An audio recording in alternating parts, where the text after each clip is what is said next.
যুক্তরাষ্ট্র ও ইসরায়েলের হামলায় আয়াতুল্লাহ আলী খামেনি নিহতের দাবি, 40 দিনের শোক ঘোষণা এবং অনলাইন প্ল্যাটফর্মগুলোতে তুমুল উত্তেজনা।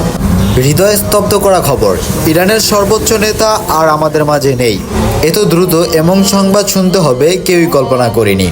বিশ্ব রাজনীতিতে আলোড়ন তুলে ইন্তেকাল করেছেন ইরানের সর্বোচ্চ নেতা আয়াতুল্লাহ আলী খামেনি। তার মৃত্যুতে সমর্থক ও অনুসারীদের মাঝে নেমে এসেছে গভীর শোকাহতের ছায়া। খবর প্রকাশের পর সামাজিক যোগাযোগ মাধ্যমে ও বিভিন্ন মহলে আবেগঘন প্রতিক্রিয়া দেখা গেছে। অনেকে বলেছেন হৃদয় ভেঙে স্তব্ধ হয়ে গেছে। তবে আল্লাহ তাআলার ফয়সালার সামনে কারো কিছু বলার নেই। রাজনৈতিক বিশ্লেষকদের মতে একজন নেতা দুনিয়া থেকে বিদায় নিলেও তার আদর্শ, চিন্তা ও অবস্থান ইতিহাসে থেকে যায়। দীর্ঘ সময় ধরে ইরানের রাষ্ট্রীয় নীতি নির্ধারণে গুরুত্বপূর্ণ ভূমিকা পালন করেছেন খামেনি। ধর্মীয় ও রাজনৈতিক অঙ্গনে তার অবদান স্মরণ করে অনেকেই তার মাগফিরাত ও রহমত কামনা করেছেন।